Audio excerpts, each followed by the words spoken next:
gelap. Celananya. Studio gelap. Terang benderang gini. Ini gelap. Kenapa Patra? Gelap Karena ini. statement Pak Presiden tadi. Iya. Emangnya kenapa? Itu kan Presiden Jokowi sudah memastikan ini dunia loh, bukan Indonesia. Kamu Itu masih dia. WNI kan? Dunia aja gelap, apalagi Indonesia, Cynthia. Patra, Aduh, aku harus takut. optimistis Patra, bahwa yang gelap itu dunia. Indonesia nggak termasuk, apalagi kamu paling celana aja yang gelap. Iya sih, tapi masa iya kalau dunia gelap Indonesia nggak gelap, Cynthia? Itu tadi apa ngomongin negara ambruk loh. Aduh, Kan kamu jangan nakut-nakutin aku gitu ah. Aku takut. Aku sebagai ibu rumah tangga yang ngatur keuangan semakin panik kalau kamu aja kayak gitu. Aku lebih panik karena istri aku yang ngatur, aku yang ngasih. Oh iya. Dari mana kalau ekonominya Tapi gini ambruk? Patra, kamu sebenarnya nggak usah takut. Ya. Karena Indonesia itu negara besar, masyarakatnya juga memiliki optimistis yang besar. Ya. Jadi kita harus yakin dan percaya bahwa Indonesia paling tidak nggak akan segelap itulah. Oke, saya sih mau optimis nih, tapi harus ada tambahan-tambahan knowledge yang kita perlu tahu supaya bisa optimis itu valid gitu. Jadi kamu butuh insight ya. Butuh dong. Butuh orang yang lebih pintar dari Iya, kita ya. jelas. Untuk bisa mengajarkan Betul. gimana keluar dari Iya. kegelapan yang diprediksi tahun 2023 Benar, itu dia. Oke, kalau gitu saya panggil aja teman saya. Saya undang Pak Dinar Dana Karisma. Beliau adalah Koordinator Bantuan Sosial Direktorat Penanggulangan Kemiskinan dan Pemberdayaan Masyarakat Bappenas. Nah, selamat datang. Kami persilakan. Halo, Pak Dinar. Apa kabar? Sehat selalu ya? Sehat ya, Pak? Silakan duduk, Pak. Pak Dinar. Silakan duduk nih, Pak Dinar. Aduh, saya sekalian mau nanya-nanya nanti kalau ditanya sama istri saya, tahun depan beneran gelap nggak sih ekonomi? Saya bisa ada penjelasan supaya uang rumah tangga nggak usah naik gitu. Saya kasih ke istri saya gitu. Jadi kamu bisa santai-santai gitu maksudnya? Iya, bukan. Paling nggak kan kalaupun naik ya dikit lah. 2.500. Oh ya, gimana ini macam apa? Gimana Pak Dinar? Kira-kira statement Jokowi tadi itu kan juga kita jadi takut ya. Itu tapi kayaknya serem banget gitu. Iya. bikin kita jadi insecure gitu loh. Betul. Kira-kira dari pemerintah sendiri ada nggak sih jalan keluarnya? Betul. Iya, tadi kalau kita dengar dari Pak Jokowi optimis nih bahwa ini dunia loh. Bukan Ini Indonesia dunia, ya? bukan Indonesia. Nah ini kalau menurut saya jadi bahan kita untuk optimis bahwa pemerintah sudah ada lah ya langkah-langkah preventif supaya itu benar-benar memang dunia saja gitu ya dan di Indonesia bisa dicegah. Saat ini pemerintah punya berbagai fokus di dalam program-program pembangunan dan walaupun kita baru saja terkena pandemi COVID-19, kita sudah beranjak membaik nih kondisinya dan outlook kita juga sudah membaik, tingkat kemiskinan kita juga sudah mulai menurun kembali, artinya kita sudah mulai kembali lagi ke target. Dan kemiskinan ekstrim kita juga menurun. Gitu ya. Oke. Jadi ini merupakan pertanda baik. Jadi mungkin optimis sedikit ya Mas ya. Iya. Sedikit saya sih udah mulai optimis sih karena Ketemu aja udah langsung optimis ya. Karena Pak Dinar tadi bilang optimis, saya ikut aja optimis. Benar. Nah ini pertanda baik. Tapi ini juga menunjukkan bahwa ada upaya yang menunjukkan hasil yang sudah kita lakukan nih. Dan tentu saja nggak cuma pemerintah ya, tapi kerjasama dengan berbagai mitra pembangunan juga. Oke. Ya.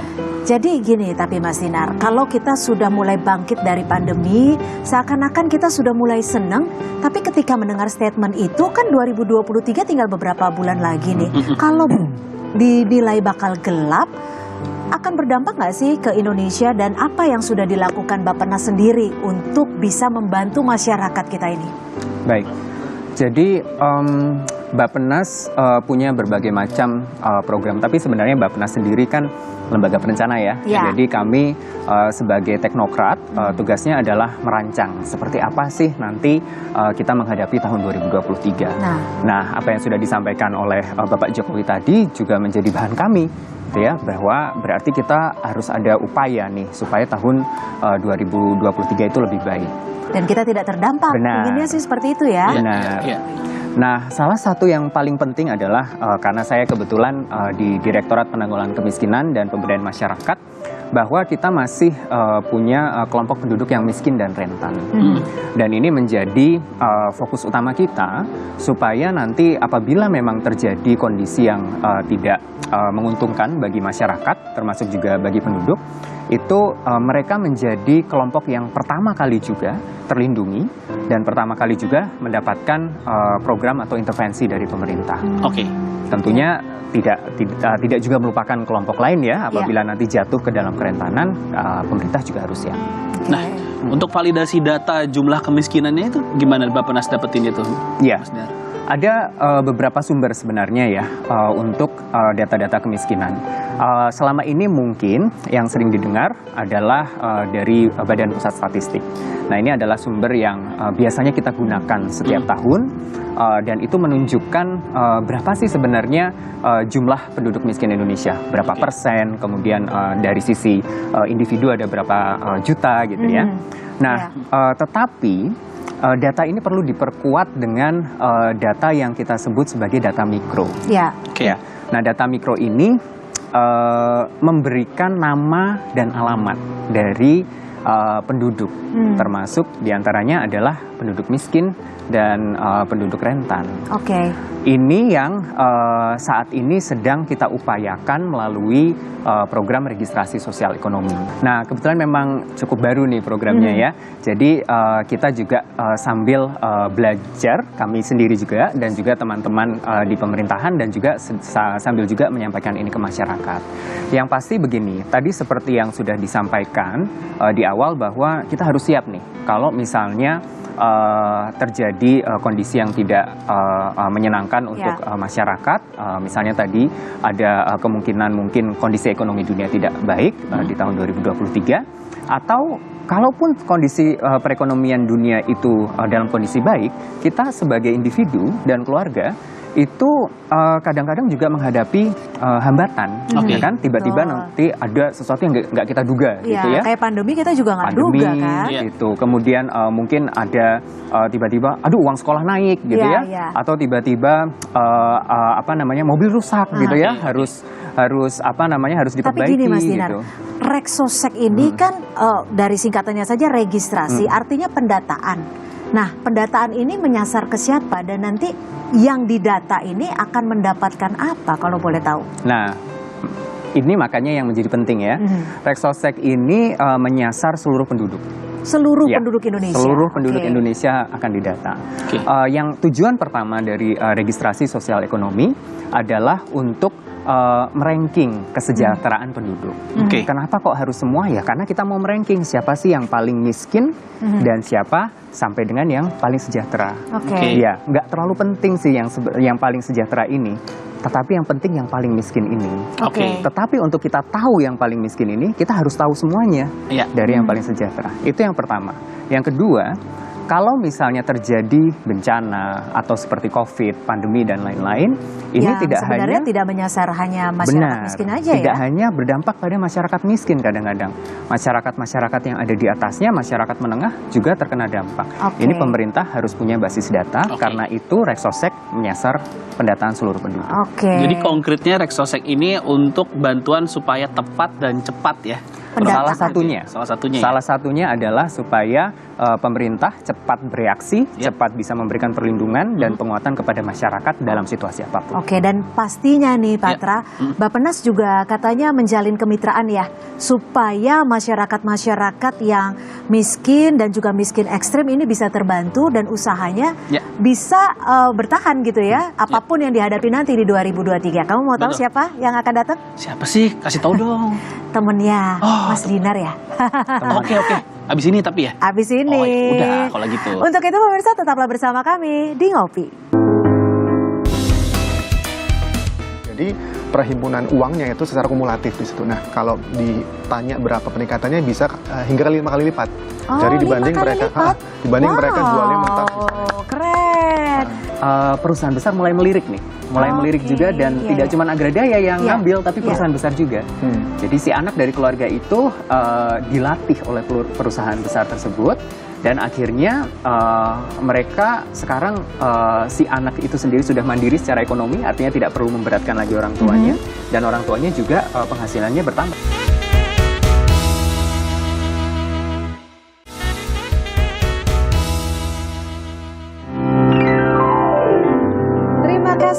masih bersama kami di Ngopi. Kalau ngomongin hal-hal yang gelap, kita nggak boleh pesimis. Karena ketika bicara gelap pasti ada pelangi, ya nggak Patra ya? Betul sekali. Jadi harus tetap optimistis, apalagi generasi muda yang nantinya bisa menjadi penyokong negara ini. Betul. Saya Ya paling suka sama istilah ini. Selalu ada peluang di tengah-tengah krisis. Ini omongan dari Menko Bidang Perekonomian, Bapak Airlangga Hartarto. Ini dari sebuah artikel ya. Menurut Bapak Airlangga Hartarto, Menko Bidang Perekonomian di Festival Job Fair dan Vokasi di bulan Oktober kemarin, Indonesia diyakini jadi cahaya di tengah kegelapan ekonomi global 2023. Kawasan Asia Indo-Pasifik diperkirakan tumbuh positif.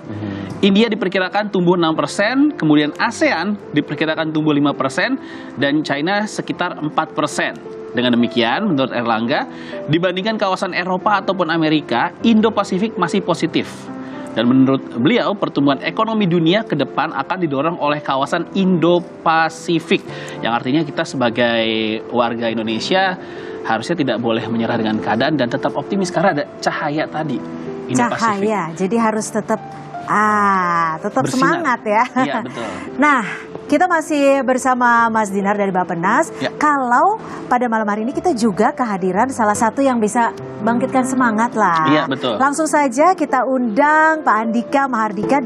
Beliau adalah founder dan juga CEO dari Agradaya. Silakan. Apa sih Agradaya? Langsung saja kita sambut. Halo. Halo, Mas.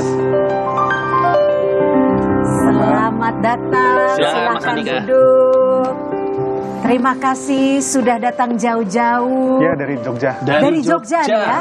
Saya tadi titip gudeg. Wah, Belum dibawa ya? Masa Jogja? Saya titip pempek tadi nggak dibawa ya? Ya, itu Palembang. Salah, Bro. Salah ya. Maaf. Oke, terima kasih sudah Sama-sama. hadir bersama kami di Kompas TV di Ngopi.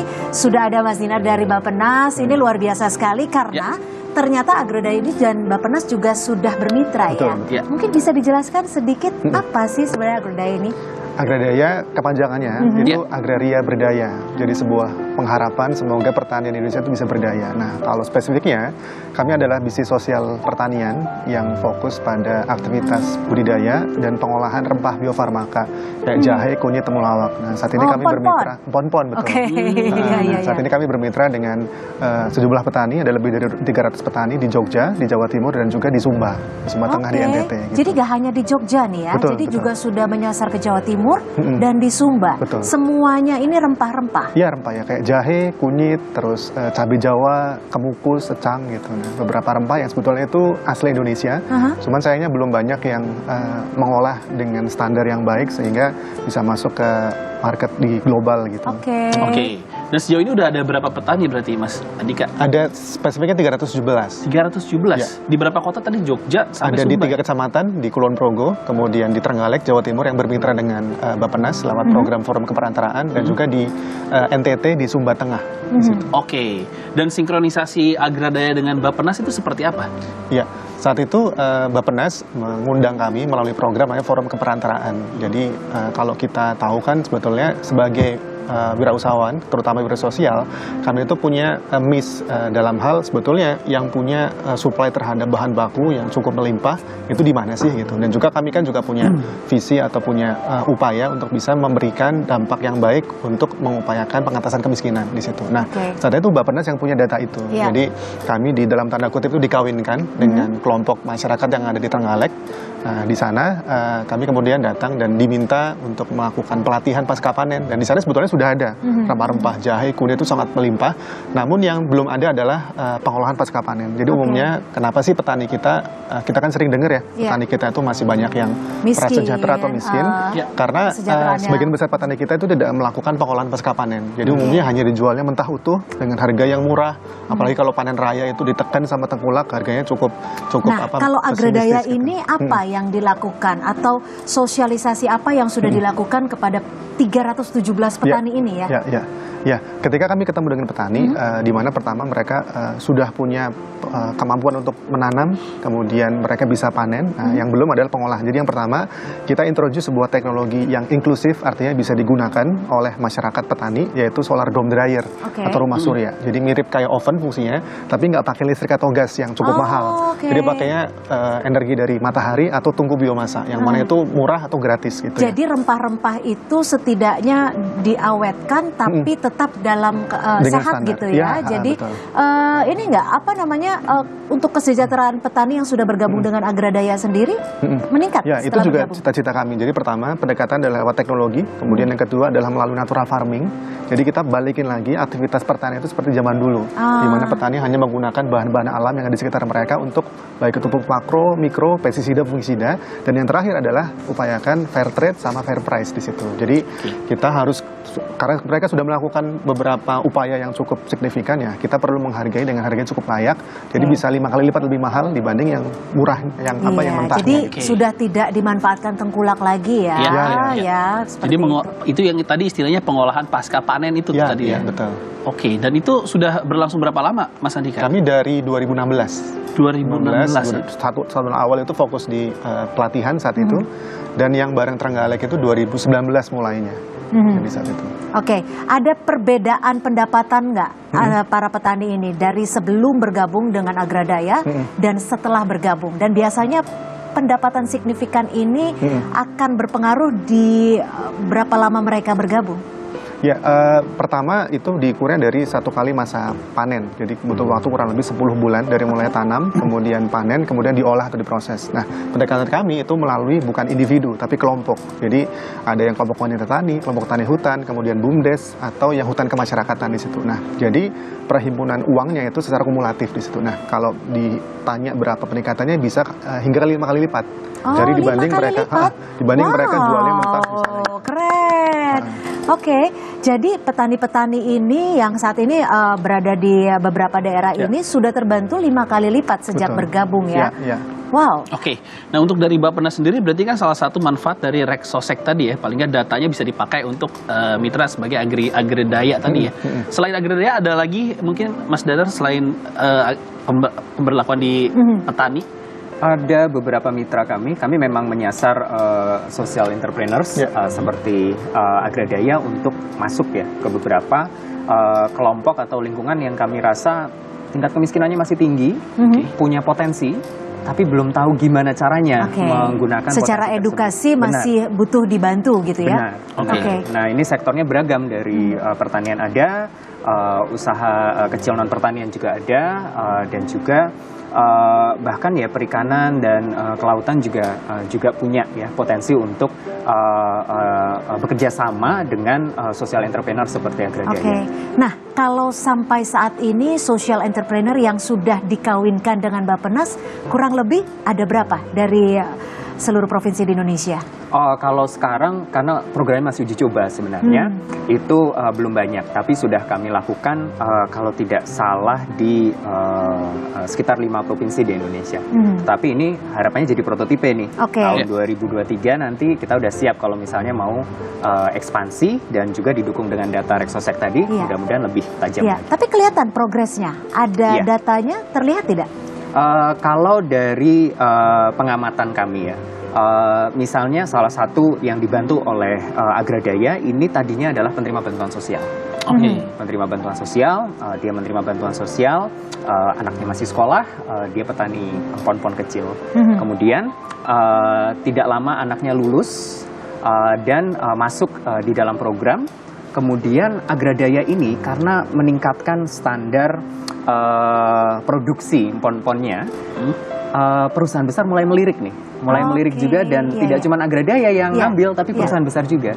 Jadi si anak dari keluarga itu dilatih oleh perusahaan besar tersebut Dan akhirnya mereka sekarang si anak itu sendiri sudah mandiri secara ekonomi, artinya tidak perlu memberatkan lagi orang tuanya, dan orang tuanya juga penghasilannya bertambah seperti yang disampaikan oleh Agradaya tadi, bisa beberapa kali lipat.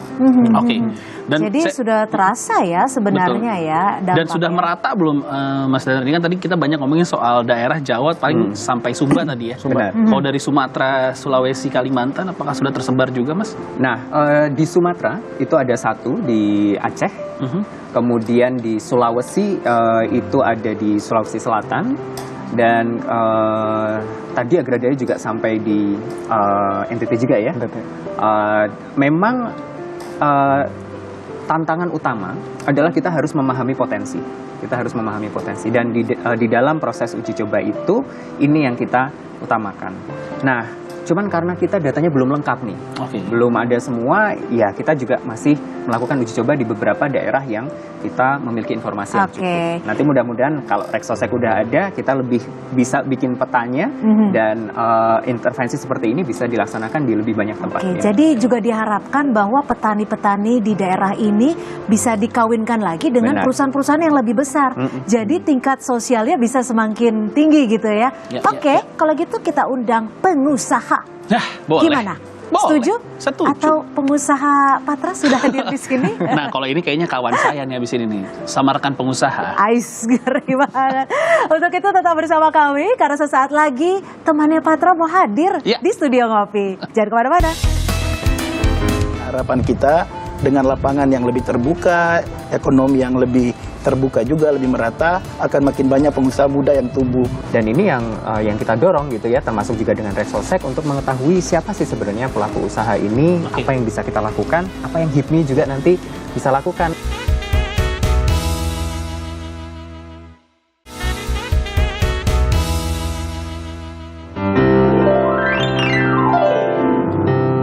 Lagi di Ngopi Ngobrol Pintar, kita masih berharap untuk terus optimis tahun depan Indonesia menjadi cahaya di tengah kegelapan dunia.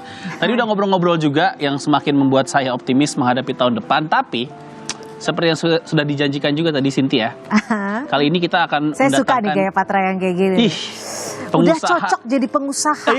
Ini sudah jelas rekan pengusaha saya. Tuh, saya sudah suka nih gaya. Jadi siapa temannya Patra yang mau hadir? Saya akan memanggilkan seorang PLT Ketua Umum HIPMI dong, pengusaha muda dong. Langsung saja kita panggil, ini dia, Bapak Eka Sastra. Silakan, Bapak Eka Sastra. Halo, Pak Eka, silakan. Halo, apa kabar? Baik. Sehat ya? Sehat dong. Sehat ya? Sehat dong, Pak Diundang Eka Kompas ya. langsung sehat kita. Oh, harus sehat dong. Kalau ngomongin soal HIPMI, Patra udah pingin banget jadi pengusaha muda. Cuma masalahnya kekurangannya Patra adalah nggak mudanya itu. Bener. Nah, gimana sama saya tuh, malas Pak? berusaha juga, kayaknya agak susah ya. Kan jadi agak repot pengen masuk HIPMI tapi kurang muda. Itu dia. Gimana? Tapi bisa ya, meskipun nggak mudah-mudahan bisa ya. Ada anggota luar biasa namanya di HIPMI, di atas 41 tahun. Ya, kalau gitu saya nonton aja. Tapi Mas Eka, saya mau nanya sedikit nih Mas Eka, untuk pengaruh digitalisasi sekarang kan semua udah serba digital, bahkan pengolahan data tadi, membantu pertanian juga sudah ada bentuk teknologi terbaru lah ya. Kalau dari ekonomi pengusaha sendiri seperti apa di zaman sekarang nih Mas Eka? Salah satu sektor ekonomi yang kami dorong dengan sangat keras dan sangat kuat adalah digitalisasi ini. Kontribusi per hari ini baru data di HIPMI masih 4%. 2020 data yang kami coba ini, target kita untuk bisa 18% di tahun 2030. Nah, ini sektor yang sangat potensial untuk kita kembangkan, karena di ASEAN sendiri pertumbuhan di digital kita ini yang jauh di atas negara-negara lain, dan juga kita negara nomor 6 startup yang paling banyak dengan pertumbuhan 11%. Jadi harapan kita memang ekonomi digital menjadi salah satu pilar perekonomian kita di masa yang akan datang, dan menurut kami itu perlu untuk kolaborasi antara pengusaha dengan pemerintah. Nah, Mas Eka, tapi kalau kita bicara soal pengusaha muda saat ini, sebenarnya apa sih yang paling dibutuhkan? Apalagi tadi kan kita berharapnya Indonesia bisa menjadi cahaya di tengah kegelapan nih di tahun 2023. Apa saja yang paling krusial dibutuhkan oleh pengusaha muda kita di Indonesia? Yang dibutuhkan dari dulu tidak berubah, Mbak ya. Pengusaha muda membutuhkan lapangan yang rata bagi semua. Kita sangat membutuhkan itu. Lahir dan tumbuh berkembangnya pengusaha muda kan dipengaruhi oleh dua hal. Yang pertama, komitmen dan kapasitas dari internal teman-teman pengusaha muda, dan yang kedua adalah ada ekosistem yang sehat, mampu menumbuhkan para pengusaha. Nah, beberapa waktu ini kan sudah ada beberapa terobosan. Dulu kami ingin memulai usaha, repot minta ampun. Sekarang sudah ada NIB, sekira ini sudah bisa kita ke depan lebih bagus. Kemudian yang paling penting kenapa disebut dengan lapangan yang setara? Kalau kita lihat kan konsentrasi ekonomi kita ini yang sangat terkonsentrasi, dikuasai oleh beberapa kelompok. Karena itu yang menjadi hambatan bagi kami, menjadi menjadi hambatan bagi kami untuk masuk. Nah, harapan kita dengan lapangan yang lebih terbuka, ekonomi yang lebih terbuka juga, lebih merata, akan makin banyak pengusaha muda yang tumbuh berkembang. Kami cuma butuh lapangan yang rata aja. Lapangan rata, ekonomi yang sehat. Tadi sedikit ngomongin pengusaha muda, secara definisi tadi maksimal di 41 tahun. HIPMI ini kan sudah 50 tahun. Kami organisasi pertama lah kalau untuk para pengusaha. Nah, kami kan punya ADRT, anggaran dasar dan anggaran rumah tangga.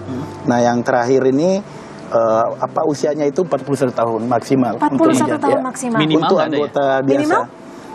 Tidak ada minimalnya. Tapi yang sulit adalah ketika bagaimana CEO ini bisa mempertahankan usahanya di tengah-tengah banyak sekali hambatan. Kalau kita lihat ada krisis, ada pandemi, itu ada tidak strategi yang sudah dilakukan HIPMI agar ketika perusahaan-perusahaan muda ini yang muncul seperti mungkin Agradaya bisa bertahan dan juga bisa terus tumbuh? Kami sampai hari ini yang berdasarkan data kami di HIPMINet ada 50 ribuan anggota kami yang tersebar di beragam sektor. Nah, kami punya basis data seperti itu yang kemudian kami bisa gunakan untuk bagaimana melakukan pendampingan pada teman-teman semuanya. Kami punya ada namanya HIPMI PT, HIPMI Go to School, dan HIPMI Pesantren. Itu pertama untuk membujuk teman-teman yang masih sekolah menjadi mahasiswa ini untuk menjadi pengusaha.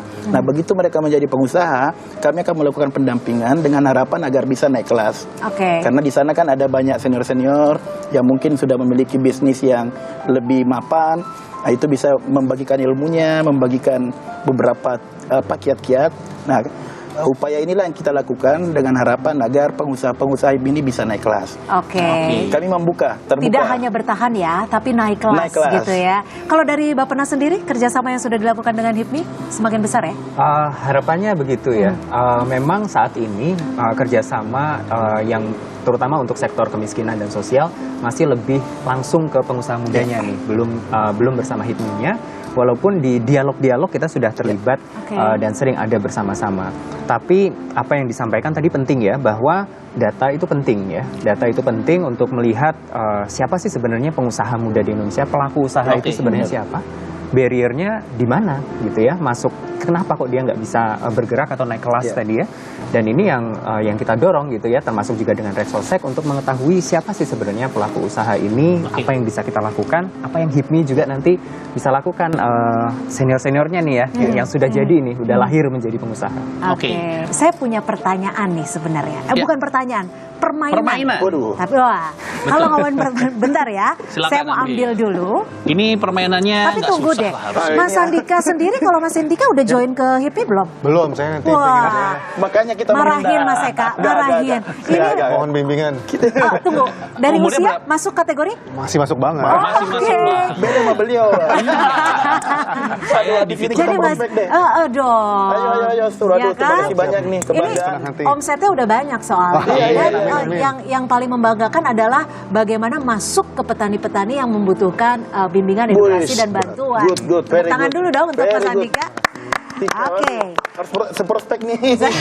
Boleh. Boleh, Nah, langsung. Ini jadi permainannya ada fishbowl. Oke. Ada fishbowl. Dan di dalamnya ada Di pertanyaan. dalamnya ada emas batangan. Enggak dong. Ini menarik acaranya. Itu lagi, Pak. Ada emas batangan dari Bappenas. Makasih Aduh. banyak. Enggak dong. Jadi boleh diambil salah dulu. satu Ya. kertas. Oke. Nah, ternyata Anda tidak beruntung, Nah, tidak belum mendapatkan dong. emas batangan. Silakan. Silakan. Kayaknya udah nggak ada. Ah. Gede soalnya. Bukan emas batangan juga. Bukan dong. Ya sampai nggak ada nih Mas. Nah, Oke. ya, karena adanya sebenarnya cuma Mas Patra. Oke, boleh dibaca terlebih dahulu. Ya. Oke. Pertanyaannya apa dan langsung dijawab ya. Langsung dijawab ya. Langsung dijawab. Pertanyaannya adalah seberapa penting teknologi untuk mendukung kerja Anda saat ini? Sangat penting sebetulnya. Seperti yang tadi saya sampaikan, pertama teknologi tepat guna terbarukan, teknologi inklusif yang bisa dipakai dan digunakan oleh petani, itu yang diterapkan di petani. Kemudian teknologi yang sambungannya sifatnya digital gitu. Jadi untuk mengakselerasi bisnis supaya reach kita ke market bisa lebih luas gitu sih. Jadi buat kami teknologi sangat penting. Oke, tapi sekarang ada yang kurang nggak dari sisi teknologi yang masih diinginkan oleh Agradaya tapi belum bisa dimiliki? Ada sih, kami sebetulnya lagi R&D dengan Kementerian BRIN, jadi lagi bikin satu teknologi untuk ekstraksi, untuk rempah-rempah, jahe, kunyit, Untuk yang temulawak untuk pengeringan diambil. itu diekstraksi Jadi ya? lebih advance lagi sih Oke, bukan hanya pengeringan tapi diekstrak. Gitu ya? Jadi untuk diambil zat aktifnya, misal di jahe ada namanya gingerol untuk kebutuhan farmasetikal misalnya. Nah, Oke. itulah yang lagi dikembangkan ke arah sana. Oke, mudah-mudahan Ya. goal untuk Itu ininya saya ya. juga pengen nanya Mas, dengan adanya teknologi seperti itu Mas Andika, apakah nanti bisa menarik minat anak-anak muda juga untuk jadi petani lagi nggak sih Mas? Iya, biasanya kalau anak muda itu kan kalau ngomongin pertanian ada on farm sama off farm. Off farm itu Iya. yang biasanya Karena kan kalau di tanah. petani kita masih kebayang ke sawah bawa cangkul, nyangkul gitu ya. Betul. Nah, anak muda tuh bisa ditarik kan di on farmnya. Jadi artinya bisa ke pengembangan teknologi. Jadi bertani itu kalau kayak di Jepang kan bisa lihat yang pakai sinar UV bisa 24 jam dapat radiasi sinar terus. Nah, kita bisa ke arah sana sebetulnya. Jadi teknologi itu yang bisa narik anak muda supaya mau terjun di bidang pertanian. Oke, Mas Dinar dapat apa? Oh iya, pertanyaan ini sinergi apa yang diharapkan antara pengusaha dan pemerintah? Kok pas banget sih? Pas banget ya. Padahal Saya juga kalau saya dapat yang itu bingung saya jawab. Iya, kok pas Ini banget? nggak ada rekayasa, kita belum kenal sebelumnya kan Mas? Silakan dijawab. Iya, jadi pemerintah itu nggak mungkin bisa berjalan sendiri. Betul. Pemerintah tidak mungkin bisa berjalan sendiri. Dan sebenarnya peran pemerintah itu adalah enabler. Jadi kita memudahkan bagi kegiatan ekonomi untuk berjalan. Jadi apa yang kita butuhkan adalah teman-teman dari pengusaha, yang berarti pemerintah harus mempermudah proses usaha supaya lebih cepat berkembang, Ya. memfasilitasi dengan ekosistem yang memudahkan, kondisi keamanan yang kondusif dan lain-lainnya, dan juga untuk pengusaha-pengusaha atau pelaku-pelaku usaha yang belum berkembang menghubungkan nih, gitu ya, mempermudah agar pengusaha juga bisa membantu pemerintah mencapai target-target kita. Oke. Ya, pelaku-pelaku usaha yang masih miskin, mungkin tingkat kesejahteraannya rendah, kami bareng nih kita ya, Mas Eka ya, untuk mencapai mereka supaya target-target pemerintah untuk meningkatkan perekonomian, kesejahteraan mereka tercapai. Oke. Terakhir silakan Mas Eka. Bagaimana pendapat Anda sebagai pengusaha mengenai registrasi sosial ekonomi ini? Pas banget ini. Pas banget. Ini nggak diatur kan, Mbak? Nggak diatur loh ini. Tadi padahal milihnya Mas Batangan ya. Nah, dapetnya Pertanyaannya jadi kayak pertanyaannya gini. pas. Silakan Mas Oke. Eka. Saya kira sangat penting sama yang kami sampaikan sebelumnya. Registrasi sosial ekonomi ini sangat penting untuk tahu siapa pelaku usahanya, bagaimana usahanya dan seterusnya. Nah, memang kita belum punya, sejauh yang kami tahu dari HIPMI, kita belum punya data yang lengkap terkait hal ini. Nah, kalau ini dilakukan, saya kira ini satu langkah yang jauh lebih baik dan harapan kita akan ditindaklanjuti dengan beberapa kebijakan yang lain. Yang menjadi keluhan di HIPMI ini, karena terus terang kami pengusaha muda, sebagian besar pengusaha pemula dan juga UMKM, ini ada tidak setaranya gitu. Pengusaha besar masih main di domain untuk pengusaha kecil. Oke. Untuk ukuran-ukuran yang misalnya masih di bawah 100 juta dan seterusnya, mereka masih turun ke bawah. Nah, Kenapa terjadi seperti ini? Karena itu tadi kita tidak punya mapping yang jelas mengenai pengusaha. Pengusaha besar tiba-tiba main di ini. Nah, itu kan menjadi domain yang harusnya digunakan untuk menumbuhkan pengusaha-pengusaha muda, Dan pengusaha-pengusaha pengusaha baru. pemula, ya? Nah, pemula. Nah, kalau di luar negeri kalau kita lihat kan sangat jelas tuh. Ini tidak boleh turun ke sini. Oke. Ini pun jadi benar-benar, dan saya yakin intervensi ini, kolaborasi ini dimulai dari data yang diambil dari registrasi. Jadi Oke. ini sangat penting. Jadi Rexosec ini penting. Sangat penting. Penting banget ya. Sangat dibutuhkan supaya oleh bangsa ini. mappingnya jelas. Jadi ketika pengusaha senior istilahnya itu sudah tidak main lagi di ladangnya pengusaha pemula agar semakin merata gitu ya. Yes. Iya, Oke. iya. Bagus sekali. Ibarat sepak bola. Jadi ada yang apa Jadi sudah kiper, kiper, ada ada striker, ini Bagi lahan lah ya bagi lahan. istilahnya Nah, ya. ini yang tidak kita lakukan dari dulu, dari sejak Indonesia merdeka. Oke. Semuanya berantakan, jadinya kadang kita di sini ada pengusaha besar. Nah, ini menyulitkan tumbuhnya pengusaha pemula. Saya kira ini langkah bagus. Rexosec itu berarti Rexosec. langkah yang paling bagus. Sangat ya. bagus. Untuk Kami dukung pendataan. penuh dan Kita HIPMI siap ngobrol-ngobrol lagi ya, berkolaborasi. Mas Eka, Mas Dinar dan Mas Andika tetap bersama kami di Ngopi.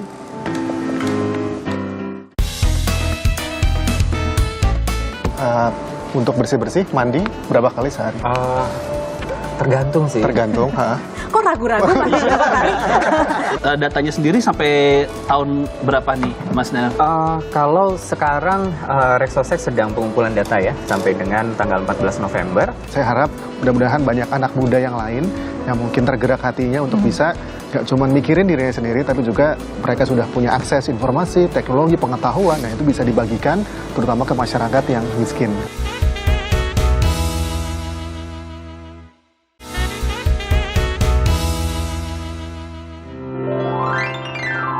Masih bersama kami di Ngopi. Saya sama Patra udah seneng banget karena 2023 kita semua yang ada di studio Ngopi akan menjadi cahaya. Betul sekali. Amin ya. Amin. Setuju ya, tepuk tangan dulu dong. Jadi semangat nomor 1 supaya jalannya semakin lapang gitu. Betul. Ngomongin soal jalan semakin lapang, Ya, inilah kenikmatan menjadi host. Betul sekali. Kita bisa ngerjain narasumber kita, Patra. PLT Ketua HIPMI loh. Oh iya, kerjaan. oke.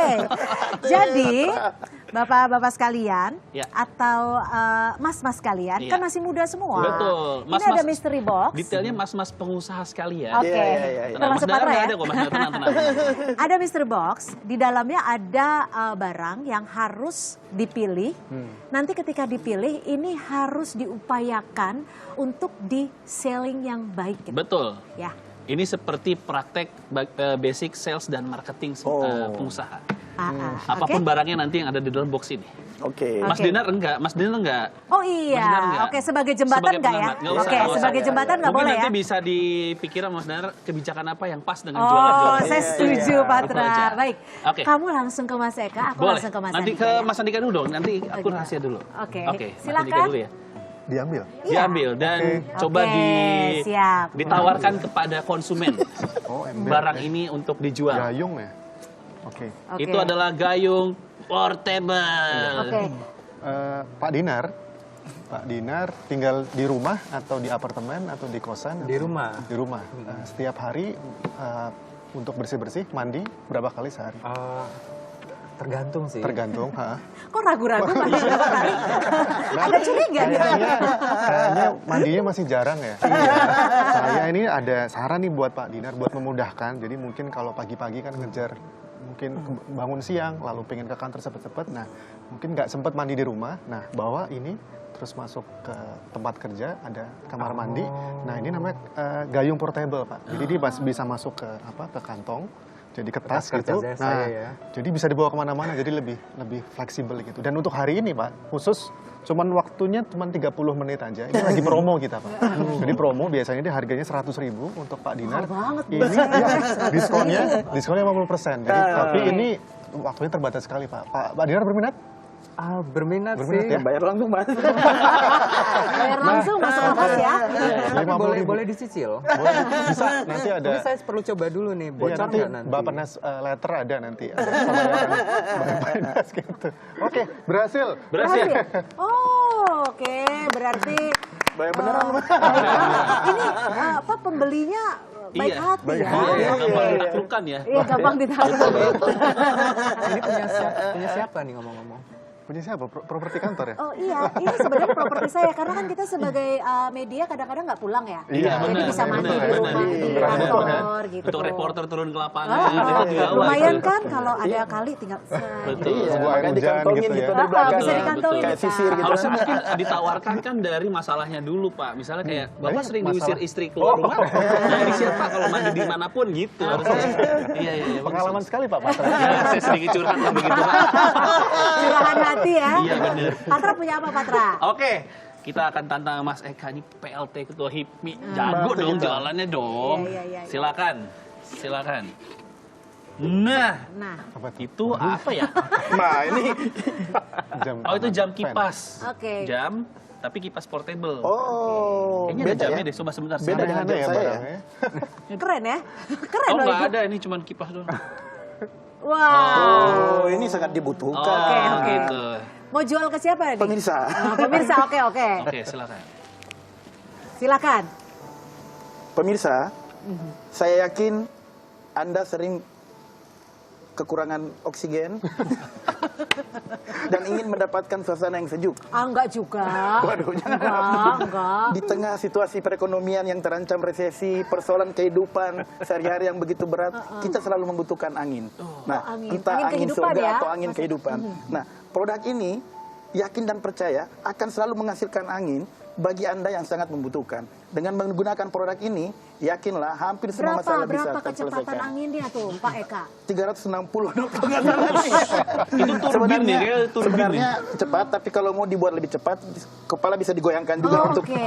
membuat gini. Jadi ini produk yang baru. Harga. Kalau lengkap dengan anginnya dan berputar terus seperti ini bisa sampai 1 jutaan. Tapi karena ini promo, ini bisa kita jual dengan diskon tadi 50%. Karena masih promo, masih di awal. Silakan Itu coba. bisa untuk jam juga ya? Bisa lengkap. Oke. Nah kalau mau lebih murah lagi 100.000 tapi kipasnya nggak ada, hanya aksesoris aja. Oh, aksesori. Itu mah untuk anak saya di rumah berarti ya? Iya. Oke, oke. Tapi ini ngomong baru lihat nih. Saya juga baru tahu, Mas Eka. Bung Patra mau beli? Boleh kayaknya. Ya dipakai dulu Mas. 500.000 Bung Wah, Patra. boleh ini. Kalau Ini 100.000 cocok. aja. Iya. Kipas Bisa ini cocok. ngeliat step kaki juga kayaknya. Bisa. Ini cocok, Pak, buat tahun 2023, Pak. Ya. Takutnya suasana politik panas. Iya. Cocok. Saya suka. 2023.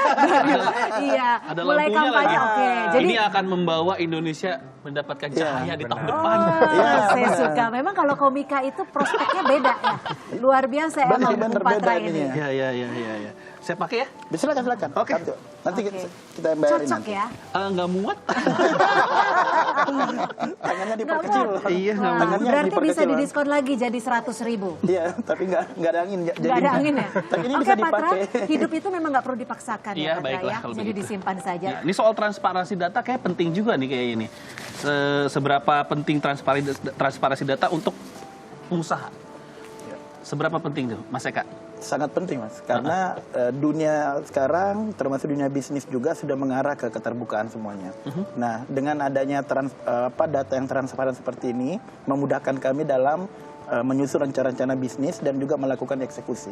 Nah, karena itulah data selalu menjadi titik awal kami dalam berusaha. Karena itu dengan kehadiran data yang lebih baik, saya yakin akan meringankan beban kami sebagai pengusaha juga. Oke. Dan Kalau- soal target datanya sendiri sampai tahun berapa nih, Mas Nel? Kalau sekarang Rexosec sedang pengumpulan data ya sampai dengan tanggal 14 November. Harapannya 2023 sudah siap untuk digunakan. Oh. Oke. Tetapi data ini harus hidup. Jadi data ini terus dimutakhirkan supaya nanti tiba-tiba disasar ada pengusaha miskin tapi ternyata dia sudah Iya. masuk gitu ya. Nah, ini sesuatu yang perlu dimutakhirkan terus. Harapan kita ini jadi data hidup yang terus-menerus setiap tahunnya ada dan tetap baru. Oke, jadi pendataan sekarang terus dilakukan ya, supaya semuanya ini target-targetnya jelas dan Benar. pasti. Ya, betul. Oke. Nah, untuk Mas Andika, Siap. ada harapan yang ingin dicapai mungkin sebagai salah satu perwakilan pengusaha yang juga ikut membantu masyarakat dengan penghasilan menengah ke bawah. Ya, sekarang kan ada sebuah terminologi baru sebetulnya, namanya wirausaha sosial. Dan itu kalau nggak salah itu ada perpresnya dikeluarkan oleh Pak Jokowi 2 tahun yang lalu. Jadi ada kategori namanya wirausaha sosial. Jadi artinya sebuah aktivitas bisnis, aktivitas usaha yang tidak hanya mencari profit setinggi-tingginya, tapi juga ngasih impact, ngasih dampak sosial, ekonomi, terutama adalah untuk masyarakat yang miskin. Dan saya harap mudah-mudahan banyak anak muda yang lain yang mungkin tergerak hatinya untuk bisa gak cuma mikirin dirinya sendiri, tapi juga mereka sudah punya akses informasi, teknologi, pengetahuan, nah itu bisa dibagikan terutama ke masyarakat yang miskin. Gitu sih. Harapannya Jadi setidaknya ada agradaya-agradaya yang lain yang juga bisa memberikan impact yang luar biasa besar kepada masyarakat kita, gitu ya Mas Dinar ya? Siap, dan yang jelas dengan bantuan data yang sedang dibuat untuk validasi data tadi bisa membantu pengusaha dan masyarakat. Pentingnya masyarakat menengah ke bawah ya. Dan Reksosek tadi itu registrasi sosial ekonomi, ini merupakan upaya transformasi membangun data sosial ekonomi yang terintegrasi sebagai pedoman bagi pelaksanaan tata kelola data, ketersediaan data yang akurat, mutakhir terpadu, dapat dipertanggungjawabkan, mudah diakses, dan bagi pakai dengan ketentuan yang berlaku. Betul sekali Patra, karena basis data yang mencakup seluruh penduduk ini bisa menjadi bekal utama untuk dapat menjangkau seluruh penduduk tanpa kecuali, tanpa meninggalkan siapapun atau leaving no one behind. Melalui Reksosek, program pembangunan akan lebih terfokus pada kebutuhan masyarakat dan juga kualitas belanja negara semakin meningkat. Dan Reksosek menjadi instrumen bagi pemuda untuk bersikap kritis, mendorong dan menyadarkan masyarakat untuk melakukan gerakan perubahan sosial yang positif. Dengan data yang baik, pemuda dapat mengisi kesenjangan untuk kesejahteraan rakyat dalam mendukung transformasi ekonomi. Dengan semangat Sumpah Pemuda, kita dukung pelaksanaan Reksosek demi Indonesia yang maju dan berdaya. Merdeka. Merdeka. Amin. Amin, amin. Mudah-mudahan dengan perbincangan kita hari ini bisa menjadi pencerahan ya, bahwa optimistis itu masih ada, tapi jangan lupa kita semua harus bergandengan tangan karena pemerintah nggak bisa berjalan sendiri, pengusaha, masyarakat, media harus selalu bergandengan tangan agar tujuan utama bangsa ini untuk menyejahterakan seluruh masyarakat Indonesia bisa tercapai. Terima kasih pemirsa sudah bersama kami di Ngopi. Saya Cynthia Rompas. Dan saya Patra Gumala. Sampai ketemu di Ngopi berikutnya. Sampai jumpa.